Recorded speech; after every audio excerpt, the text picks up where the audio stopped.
horse with the speed of light, a cloud of dust, and a hearty hi-yo silver, the Lone Ranger.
Faithful Indian companion Tonto, the daring and resourceful masked rider of the plains, led the fight for law and order in the early western United States.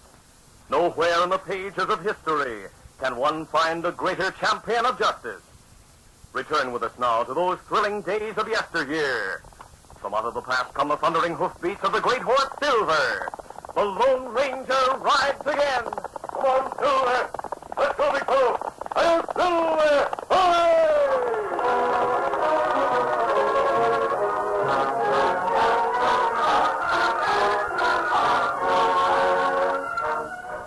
This is a story of 3 Christmas trees that figured in the life of Eric Flint. The first was in a small, poorly furnished room in Omaha. Eric was 25 years old and happy with his bride of 2 weeks. Christmas Eve, Eric. Our first Christmas together. And my first Christmas tree. Oh, no, Eric. Not really. It's true, Abby. You mean to say you never had a Christmas tree? Not even when you were a child? I told you about my childhood. Wasn't an easy one. An orphan, you know. Well, that's behind you now. Let's look to the future. Why, in just a month, you'll be starting for the West. And 1 year from now... Oh, Abby, I have a feeling that the West is going to be good to us. I wish I might go with you. Oh, not right away, dear. It'd be better if you stay here where you have friends until I get established. But you'll send for me soon, won't you? Why, of course. And you'll write often. I'll write you, too. I'll write every day. Oh, but I'll not know where to send the letters. You hold the letters until I find a place to settle. I do hope it will be soon. Don't you worry, dear. By next Christmas, we'll be together in the West. We'll have a new home and a new life. That was Eric's first Christmas tree. During the year that followed, Eric met hardships and discouragement. There was little he could write that was hopeful. He moved restlessly from place to place, never stopping long. After long months, he came to Osage and found work to his liking. He decided to send for his wife. It was Christmas Eve when he wrote the letter. Dear Abigail, I am writing by the light of candles on a Christmas tree. It's a small tree in my bedroom. I have it because it takes me back to last year when I was with you. I've decided to settle here in Osage. I've secured a position in the bank, and I think I can make it a career. You were going to write me every day and hold the letters until I gave you an address. Please send them now. And pray join your devoted husband soon, so we may build our home together. That was Eric's second Christmas tree. There was no reply to Eric's letter. He wrote repeatedly and, hearing nothing, finally concluded that long absence had killed Abigail's love. He devoted all his time and energy to work in the bank, and his advancement was rapid. He had no friends and wanted none. He drove hard bargains and was known for his shrewd deals. When the banker died, he bought the business and became more heartless and unbending than ever. Inwardly, he resented the happy homes of other men, and he hated Christmas, which had become a symbol of the hopes and happiness he had lost. In 10 years, he became one of the wealthiest men in the community and one of the most despised. It was early on the night before Christmas when he entered the rear door of his office with 2 men. All right, sit down over there. Cooper, you and Butch are considered good gunmen. None better. I'm hiring both of you as bodyguards. You afraid someone you swindled will gun you? I've never swindled anyone in my life. Or maybe you stayed within the law, but you've made some mighty sharp deals. I'm a good businessman, that's all. Maybe it's good business to drive folks out of their homes so you can add dollars to your bankroll. But I don't know. Are all good businessmen afraid of being shot? It's only that a masked man's looking for me. Masked man? Butch brought word of him. I was in Washoe when he came there making inquiries. You didn't tell him where to find me, did you, Butch? No, but he'll find you sooner or later. Someone you outshopped in the past? I don't know who he is. He told you, Cooper. The critter wears a mask. Also 2 guns tied low. I want one or the other of you near me at all times. Get your hand. Oh, it's only Hammond. Mr. Flint. Hammond, what do you mean by busting into my office like this? Why, I didn't bust in, Mr. Flint. All right, get out. I'm busy. I've got to see you on business. Then see me in the morning during business hours. Tomorrow? Well, tomorrow's Christmas. What of it? And anyway, that'll be too late to talk about what I have in mind. I owe you some money. Your mortgage is due next week, first of the year. Yes, sir. I won't be able to pay it, Mr. Flint. You know the alternative. Yes, sir. You'll take over my house. Well, that's why I'm here. If you expect more time... No, I know better than to ask for that. I didn't come to ask for an extension. And what do you want? Well, you know very well that my place is worth 3 times as much as I owe you. I always get good collateral on a loan. Well, I figured that maybe you'd let me have just $20 more. I want to buy my boy some things for Christmas. Christmas presents. He's just a little critter. He thinks Santa Claus will sure enough come to visit our house tonight. He's too young to know that... He must learn that life is full of disappointments. The sooner he learns it, the better. The store will be open late, Mr. Flint. If you could just let me have $10. No. Just a couple of... It's not the amount of the cash. It's the principle that's involved. Now, you'll have to excuse me. I'm busy. All right, Mr. Flint. I guess I'll have to tell my boy that... Yeah, poor galoot. I felt like giving him some cash out of my pocket. Well, I'd have done so, but I figured the boss wouldn't like it. And you're quite right. I have no time for sentiment. Interferes with business. Hey, look, the window of face. He's mad. Left. Get him. There he goes, around the corner of the building. Get your horses. Get after him. Bring him back down alive. Come on, Cooper. We'll see why that critter was looking for the boss.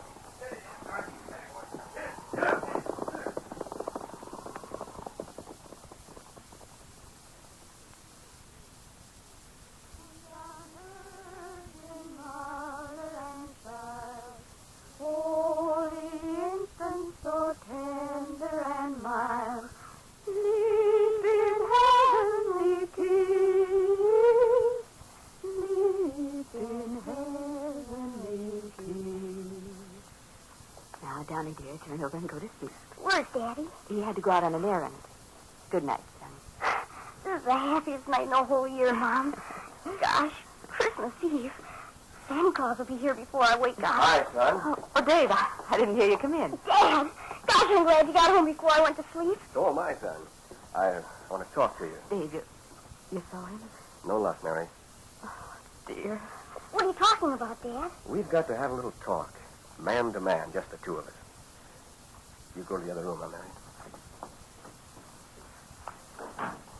Dad, is something wrong? No, nothing particular. You see, son, we were planning to move out of here next week. I know that. Where are we moving? Well, you wouldn't know the place. But the point I was getting to, son, was that being as we're leaving, maybe it'll be better if Santa Claus sort of waits and brings you the things you want after we get settled. But I've asked for special things for moving.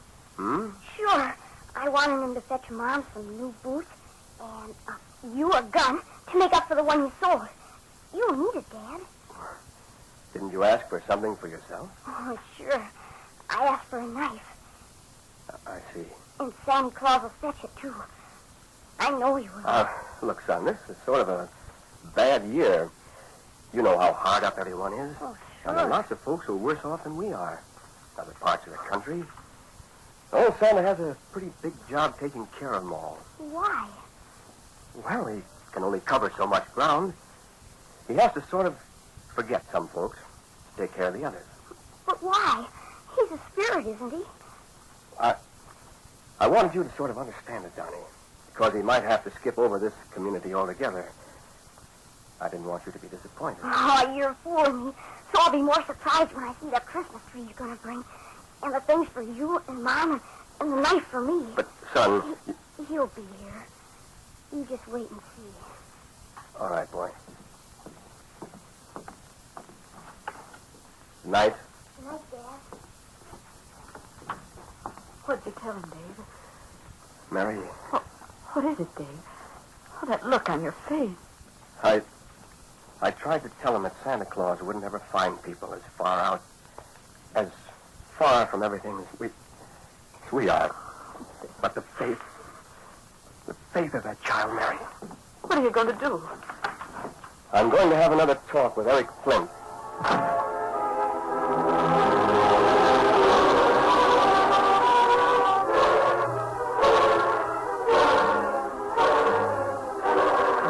Flint's bodyguards rode hard in pursuit of the masked man, but were quickly outdistanced. After a couple of miles, they gave up the chase and turned their tired horses back toward town. As they halted and dismounted behind the bank, they little suspected that in their absence, Dave Hammond had returned and was with Eric Flint for the second time in less than an hour. The gunman opened the door and found themselves staring into the muzzle of a heavy pistol. Step right in. Hey, what? But keep your hands at shoulder level. Hey, I told you I wanted one of you to be with me at all times. Now look what's happened. Great day. Kick that door closed with your heels. Now draw your gun slowly. Drop him to the floor. Better do as he says. He's out of his mind. I'll kick him toward me. Boss, how'd this happen? How'd Hammond get you roped like this? He came in while you were gone. Threatened me with a club while he took the gun out of my desk. What is it, Hammond? A stick-up? Call it what you want. My son's in bed right now dreaming about Christmas. He's not going to be disappointed. You think that justifies a robbery? I'm taking only the cash you critters have in your pockets up to $20. That's all I'm taking. You're getting my house, Flint. That'll more than make up for what I'm doing. How do you expect to get away with anything like this? Don't you know what'll happen as soon as you lower that gun? I'll get away with this until after Christmas. After that, I don't care what happens. Now, you two face the wall and get your wrists behind your back. After I've got your rope, we're going for a walk. A walk? I'm taking you to an old shack I know of. You'll stay there roped until the day after tomorrow. Then what? And I'll be leaving town. I'll send someone to turn you loose. You just wait, Hammond. Just wait, that's all. I'll see if you pay for this if it's the last thing I do. And I'm going to give Donnie a Christmas tree and presents if it's the last thing I do.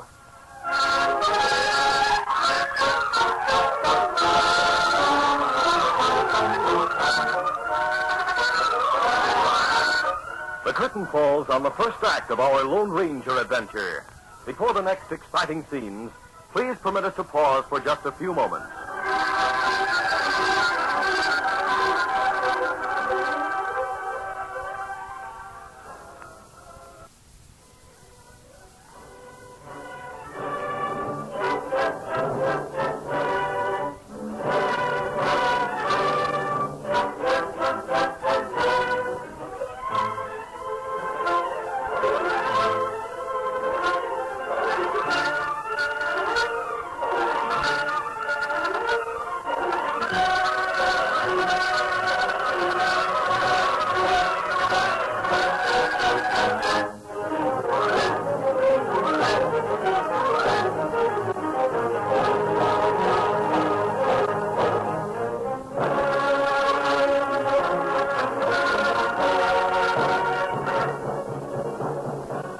Now to continue.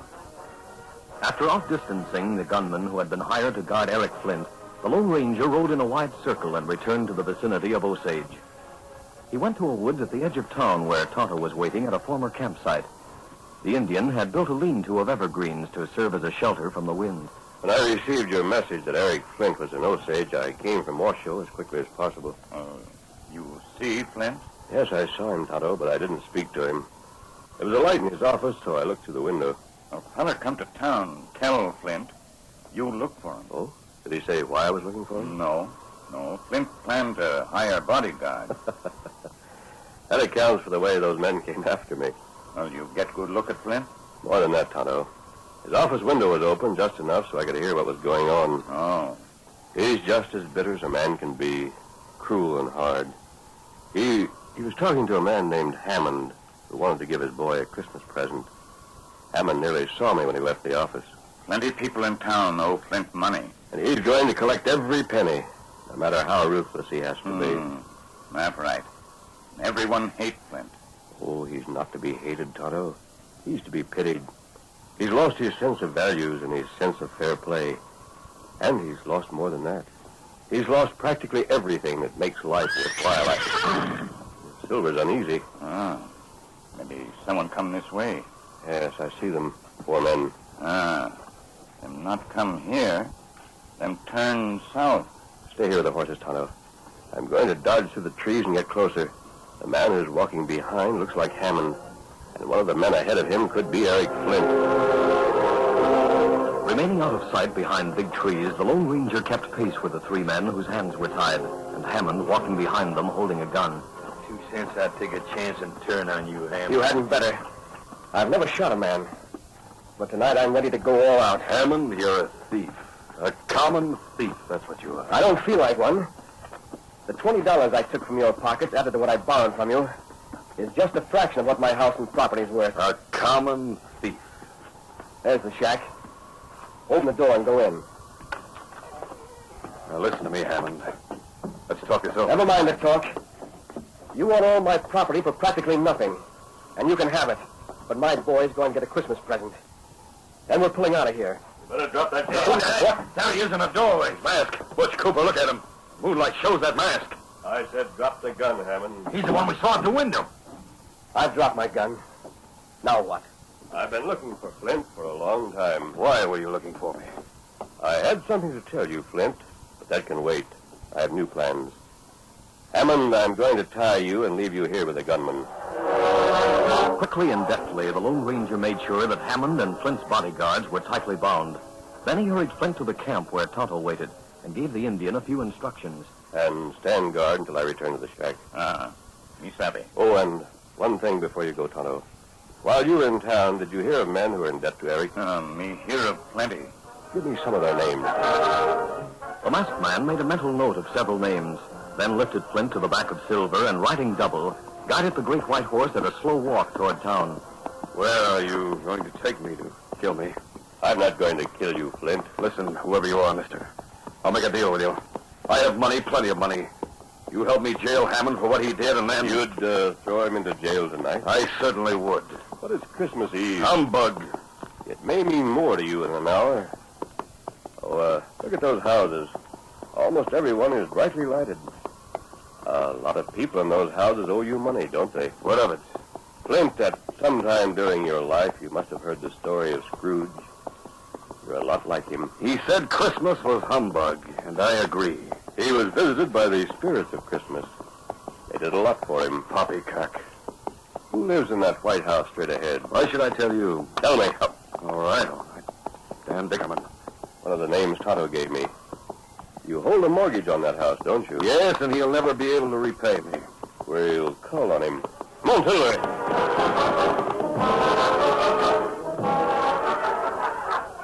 Happy sounds of laughter and gay voices could be heard from Dickerman's small house when the Lone Ranger halted Silver and dismounted.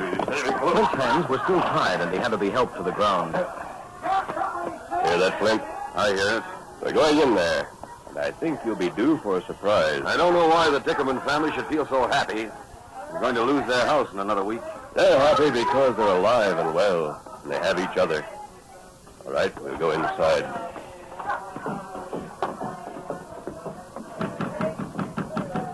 Whoever you are, come in and welcome. Come right in and join the Mr. Flint. Walk ahead of me. Mr. Flint, we don't have to... That is, the mortgage isn't due until... A masked masked man. Mr. Flint, what does this mean? Can't you see my hands are tied? He's holding a gun on me. This man is my prisoner. Dickerman, you signed an agreement with him, didn't you? Yes, sir, but who are you and why are you masked? Are you going to be able to repay that money? No. But the mortgage isn't due yet. Suppose I told you that your contract with Eric Flint was illegal. Illegal? Suppose Eric Flint could be put into jail for the way he's treated a number of people. That's not true. You can't put me in jail. Every paper I've ever signed is legal and binding. Be quiet, Flint. Dickerman, we can't put Flint in jail without a complaining witness. Will you come with me at once and ride to the county seat? The county. Now? If we started right away, we could be there by noon tomorrow. We'll take Flint with us. But this is Christmas Eve. And tomorrow is Christmas. Christmas means nothing to Eric Flint. I wouldn't put any man in jail on Christmas Day. Not even Eric Flint. Thanks for that, Dickerman. You're thanking me? Yes, and it's not sarcasm. I mean it. The Lone Ranger took Flint to another humble home where another man was trying to keep the spirit of Christmas for his children. Like Dickerman, Sam Blake was indebted to the banker. This might be a chance for you to take advantage of a situation, Blake. I can't put a man in jail on Christmas Day. I'd hate myself forever if I done a trick like that. Why, it'd be violating all the rules of peace on earth. Goodwill toward man. No, sirree. You'll have to get someone else. And that shouldn't be hard. Most half the folks around here owe cash to Banker Flint. As the evening advanced, the masked man took Flint to other homes. And in every one, the answer was the same. Jail a man on Christmas Day? Not me. Flint's manner was changing. After leaving the last house, he said to the Lone Ranger, I suppose I could get back my money by extending all those mortgages. Do you mean that, Flint? Well, of course, Christmas doesn't mean a thing to me. And I can't understand it. Every one of those men has cause to hate me. Every one would profit by putting me in jail. But not one of them would do it. Not on Christmas. How much longer are you going to drag me around like this, from one house to another? Maybe we've gone far enough. Let's return to that cabin in the woods. You'll have to help me mount again. These ropes on my hands make it kind of awkward. I'll remove the ropes. When I heard a masked man was looking for me, I thought... Well, no matter what I thought. Why were you looking for me? I had good news for you, Flint. But when I learned the sort of man you were, I didn't think you were ready to hear that good news. Good news? It's about a girl you left in Omaha. What's that? A girl? Omaha? Yes. The girl you married. Abigail. My wife. If you know anything about her, in the name of goodness, tell me. Do you hear me? Tell me what you know of Abigail. I'll tell you about her while we're riding back to Hammond. The evening had been a long one, filled with worry for Mrs. Hammond. The hours had dragged since her husband had left the house to call on Eric Flint. It was nearly midnight when she heard footsteps outside. She hurried to the door and opened it. Dave. Oh, Dave, where have you been? It's a long story, Mary. When did you hear about Eric Flint? What did you do to him? It wasn't me. It was a masked man. Let me close the door. No, leave it open. You'll know why in just a minute. Mary, years ago, Eric Flint sent for his wife to come and join him. But he never heard from her. That's what made him so bitter. He wrote a lot of letters, and she never answered. Oh. The fact is, his wife replied to the very first letter, but he never got it. You see, there's another town called Osage. She went there, and no one knew about Eric Flint. Her money ran out, and she just stayed there and worked. She's been there ever since. It's a lie. But, Dave, how do you know all this? A masked man brought the news, and he brought Flint a whole packet of letters his wife had written, and never mailed because she didn't know where to send them. A masked man? Well, how did he know? He heard about Abigail Flint and how she'd come west looking for her husband. He remembered the name, Abigail Flint. It was on a letter in the mail pouch that had been tossed aside by stage thieves years ago. Oh, so he set out to find Eric Flint for the woman. Yes? That's Eric Flint right now. I've never recognized his voice.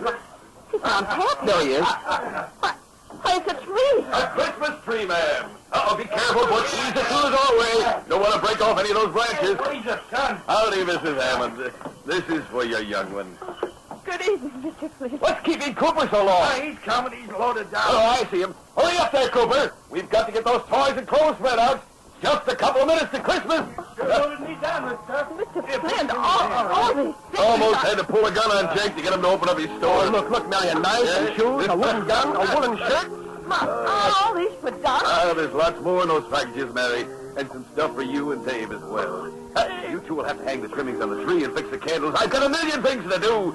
I've got to get a wagon and a strong team and load her down with Christmas presents for my wife. Dave told me about Eric. Oh, I'm so glad. You two, Butch and Cooper, what are you standing around for? We're just getting our breath, boss. Never mind your breath. You've got some other presents to deliver. Now get back to the store and get those things for Dickerman and Blake and all the others. Yes, sir. Wait a minute. Tell them that I've left town. I'm going to meet my wife. And when I get back, we'll talk about renewing all those mortgages for another year, or 2 years, or for as long as it takes. We'll tell them, boss. And tell them all a Merry Christmas. A Merry Christmas from me. If you don't mind me saying so, boss, those folks will sure wonder what's got into you. Well, tell them what got into me. Tell them it's the Christmas spirit. Tell them Eric Flint has got the knack of Christmas.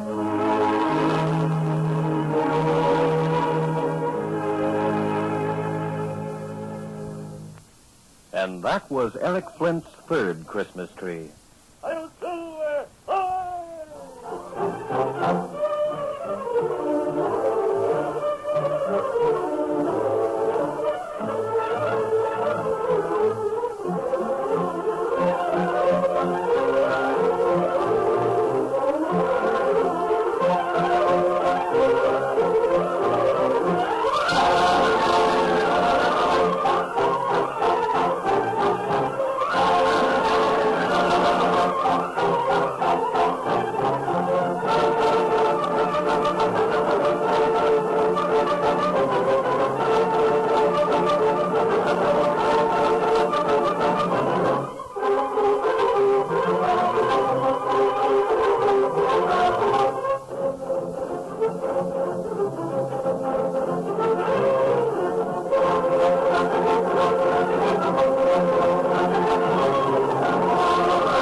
This is a feature of the Lone Ranger Incorporated, created and produced by George W. Trendle and directed by Charles D. Livingston.